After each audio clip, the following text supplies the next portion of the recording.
viewers, welcome back to my channel Recipe Talks and Vlogs. బిర్యానీకి main taste ఉండే మటర్ పులావ్. దీని combination లో ఎలాంటి గ్రేవీ కానీ కర్రీ కానీ ఈవెన్ రైతా అయినా కానీ అవసరం లేదు. జస్ట్ పులావ్ ఒక్కటే కడుపు నిండా తినేస్తారు. సూపర్ టేస్టీగా ఉంటుంది.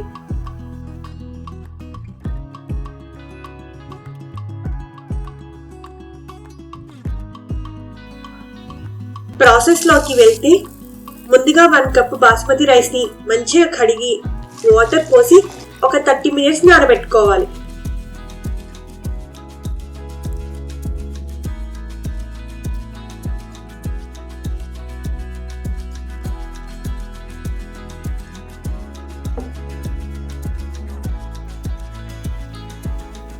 ఈ రైస్ నానేలోపు కడాయిలో 2 యాలకులు, 5-6 మిరియాలు, 2 లవంగాలు, దాల్చిన చెక్క, 1 బిర్యానీ ఆకు, 1/2 టీ స్పూన్ సోంపు, 1/2 టీ స్పూన్ ధనియాలు, 2-3 టీ స్పూన్ ఎండు కొబ్బరి వేసి వేయించుకోవాలి. ఈ మసాలాలు అన్నీ కూడా చిన్న సెగ మీద వేయించుకోవాలి. వీటి నుండి మంచి గుమాలించే వాసన వస్తూ కలర్ చేంజ్ అయ్యేంత వరకు వేయించుకోవాలి. ఇవి వేగిపోయాయి కదా, వీటిని చల్లారాక ఒక మిక్సీ బౌల్లోకి ట్రాన్స్ఫర్ చేసుకొని ఒక మీడియం సైజు ఆనియన్ ముక్కలు, కొంచెం పుదీనా, కొత్తిమీర వేసుకొని అవసరం మేరకు వాటర్ యాడ్ చేసుకుంటూ గ్రైండ్ చేసుకోవాలి.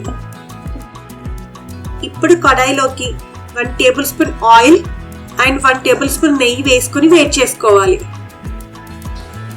ఇందులో 1/2 టీ స్పూన్ ఆవాలు, 1/2 టీ స్పూన్ జీలకర్ర, ఒక చిన్న స్టోన్ ఫ్లవర్, 1 బిర్యానీ ఆకు, లవంగం వేసుకోవాలి. తర్వాత 1/2 కప్పు సన్నగా తరిగిన ఆనియన్స్ వేసుకొని ఫ్రై చేసుకోవాలి. ఆనియన్స్ ఫ్రై అయ్యాయి కదా, ఇందులోని 1 టీ స్పూన్ అల్లం వెల్లుల్లి పేస్ట్ వేసి ఫ్రై చేసుకోవాలి. అలాగే 1/2 టీ స్పూన్ పసుపు వేసుకొని కలుపుకోవాలి. ఇప్పుడు ఇందులో 1 కప్ బఠానీ, 1/2 కప్ క్యారెట్ ముక్కలు వేసుకొని కలుపుకోవాలి. తర్వాత మూత పెట్టి బఠానీ పచ్చి వాసన పోయేంత వరకు ఫ్రై చేసుకోవాలి.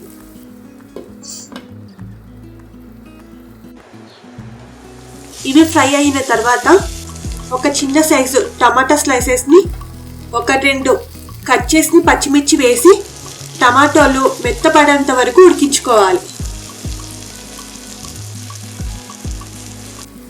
ఇప్పుడు సాల్ట్, 1/2 టీ స్పూన్ కారం అండ్ గ్రైండ్ చేసుకున్న మసాలా పేస్ట్ని, 1/2 టీ స్పూన్ గరం మసాలాని వేసి కలుపుకొని మూత పెట్టి 2 నిమిషాలు ఉడికించుకోవాలి.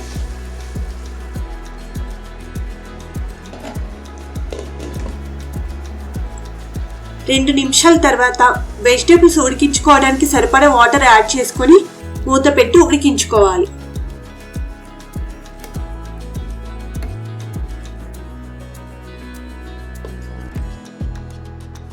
వెజిటేబుల్స్ ఉడికిపోయి దగ్గర పడ్డాక 30 నిమిషాలు నానబెట్టుకున్న బాస్మతి రైస్ని వేసి కలుపుకొని 1 నిమిషం పాటు మూత పెట్టి ఉడికించుకోవాలి.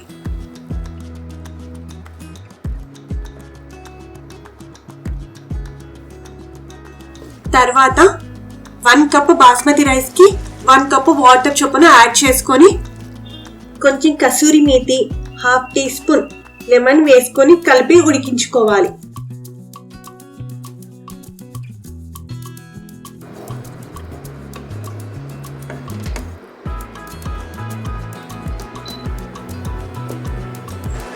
రైస్ సగం ఉడికిన తర్వాత సాల్ట్, మసాలా టేస్ట్ చెక్ చేసుకుని యాడ్ చేసుకోండి.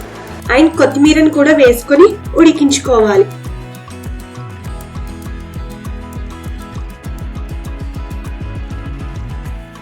ఇదిగోండి, ఎంతో టేస్టీగా ఉండే మటర్ పులావ్ రెడీ అయ్యింది. లేజీ డేస్ లో ఈజీగా అండ్ టేస్టీగా తినాలనిపిస్తే మాత్రం తప్పకుండా చేసుకోవాల్సిన రెసిపీ ఇది. Thank you for watching my video. ఇలాంటి మరిన్ని రెసిపీస్ కోసం నా ఛానల్ని లైక్ చేయండి, షేర్ చేయండి, సబ్స్క్రైబ్ చేసుకోండి. అలాగే నా వీడియో నోటిఫికేషన్ కోసం బెల్ ఐకాన్ని ప్రెస్ చేయండి అండ్ కామెంట్ కూడా చేయండి.